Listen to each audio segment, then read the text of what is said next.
이 조국 교수처럼 이 직위 해제된 교수가 수업이나 연구 활동 이런 정상적인 활동이 전혀 없는데도 불구하고 총 5,627만 원을 받은 것으로 확인되었습니다. 이게 올바른 일이라고 생각하십니까? 합당하지 않은 부분이 있다고 생각합니다. 우리 교육부가 누구를 좀 수호하려고 그런 거 아닌가?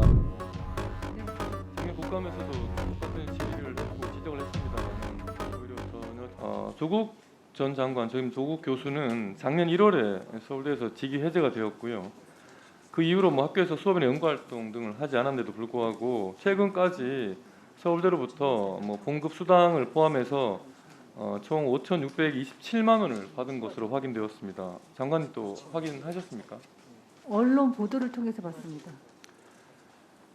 이 조국 교수처럼 이 직위 해제된 교수가 수업이나 연구 활동 이런 정상적인 활동이 전혀 없는데도 불구하고 무의도식하면서 수천만 원의 봉급을 받아가는 것은 정말 반칙이고 특권이고 불공정한 일이라고 생각하는데 어떻게 생각하십니까? 서울대 행정의 근거에서 그렇게 지급을 한 것으로 알고 있고요. 그 부분은 저희가 교육부가 행사할 수 있는 권한은 아닙니다. 장관님은 이게 올바른 일이라고 생각하십니까? 수업하지 않고 그렇게 급여를 받은 것에 대해서는 의원님 지적처럼 합당하지 않은 부분이 있다고 생각합니다. 다만 이게 서울대에서 그렇게 처리된 것에 관련해서는 저희도 다시 한번 확인을 좀 해보겠습니다만. 작년에도 똑같은 질문을 했고 똑같은 답변을 교육부 책임자가 하셨는데요. 이 학생들의 등록금이 무의도식하는 이런 교수들에게, 직위 해제된 교수들에게 흘러들어가는 이런 불합리한 급여 구조를 교육부가 나서서 고쳐야 하는 겁니다. 지금 작년에 서울대 총장님은 이 지적에 대해서 교육공무원법 규정에 따라 집행하고 있어 어쩔 수 없다 이렇게 교육부에 그리고 공을 넘겼고요. 최은옥 우리 그 당시에 고등교육정책실장은 저한테 이렇게 법 개정 고민하겠다 이렇게 말씀하셨는데 이게 보니까 이 교육공무원 보수 규정을 어느 정도 손을 보면 가능한 일인 것 같습니다. 직위자 됐던 자체가 그만큼 위법한 행위를 저질렀다고 학교가 인정을 했기 때문인데 이럴 경우에는 그 보수를 지급하지 않는 그런 방안을 이렇게 기준을 우리가 교육부가 학교에 대학에 줘야 된다고 생각을 하고요. 지금까지 근데 작년 국감 이후에 아무것도 안 했다는 건 우리 교육부가 뭐 누구를 좀 수호하려고 그런 거 아닌가 하는 생각도 좀 들어서 다시 한번 말씀을 드립니다. 그 말씀을 동의하기가 좀 어렵고요. 제도 개선 사항과 관련해서는 다시 한번 살펴보겠습니다만 그것이 여러 경우에 다양한 상황들이 있기 때문에 법이나 시행령을 개정해서 될 수 있는 것인지 다시 한번 검토하겠습니다. 작년에 제가 국감 때 부산대 국감을 할 때 부산 총장님만 좀 화를 좀 냈었습니다. 어떻게 학칙에 따라서 이게 조민의 입학 취소를 할 수 없다고 하느냐, 법원 판결 이후에 취소할 수 없다. 총장님이 정말 빠득빠득 우기시더라고요.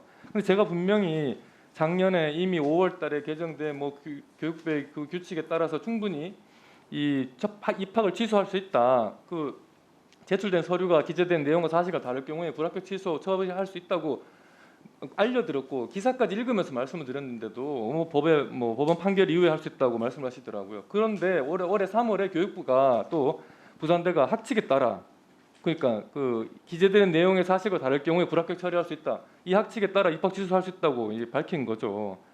그런데도 부산대가 교육부의 이런 권고 해석에도 불구하고 이 정경심 교수 1심 판결 전까지 아무 조치도 안 취했어요. 이 부산대가 정말 직무유기를 하고 있는 게 아닌가요? 부산대가 저희에게 조치 계획을 보고하고 그 필요한 행정 절차를 밟아왔고요. 지금도 행정 절차를 진행하는 데는 명확한 근거, 사실에 근거한 그런 근거와 절차상의 하자 없는 진행이 또 필요합니다.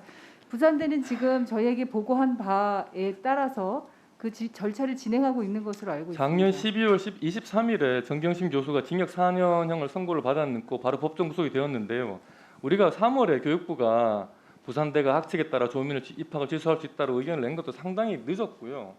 만약에 작년 말에 좀 일찍 했다면은 조민 씨가 지금 의사 면허를 취득해서 의사로 일하는 이런 불합리한 일은 발생하지 않았을 거라고 생각합니다. 그리고 올해 부산대에서 그 입학 전형 관련해서 공정관리위원회라는 걸 구성을 해서 조국 씨 딸 그 조민 씨의 그 입시 부정 의혹을 이제 확인을 했는데 거기서 지금 공정위원장으로 되신 분이 이제 이름 얼굴 없는 분인데요. 성적은 좋았다. 이 전체 학생 중에 3등이었다. 이렇게 발표하고 다만 서류가 사실과 맞지 않아서 입학 취소한다. 이렇게 말씀했습니다. 그런데 나중에 알고 보니 9월 초에 이게 3등이 아니라 24등으로 밝혀졌어요. 아주 좀 진짜 그래서 심지어 지역 언론에서는 이 부산대학교가 지역 부산의 가장 대표적인 학교 국립대 부산대학교가 조민대학교로 전락해버린 것 같다는 비아냥이 들리는 지경이라고까지 얘기를 하고 있습니다. 그런데도 지금까지 그 부산대학교 이런 어마어마한 일을 저지른 그 공정위의 위원장이 누군지도 얘기도 하지 않고 혹시 장관님 그분이 누군지는 알고는 계십니까? 이번에 위원장이 그 상임한 것으로 그렇게 알고 있습니다. 그러니까 그분이 누군지 알고는 계시나요? 말씀을 못 하시더라도 알고는 계시는가요? 저도 누군지 모릅니다. 그게 문제인 거죠. 이걸 파악도 안 하고 있다는 게 의원님 책임을 지지 않는 것이 아니고요. 법률에는 법률적 절차가 있듯이 행정에도 행정적 절차가 있는 것입니다. 제가 누누이 몇 번을 말씀을 드렸는데요. 교육부가 직접 감사나 사안 조사를 나가기 전에 학교가 먼저 권한을 가진 총장이 그 사안에 대해서 행정적 조치들을 취하게 되어 있습니다. 그래서 부산대는 지금 학교가 그 절차를 밟고 있는 것이고요.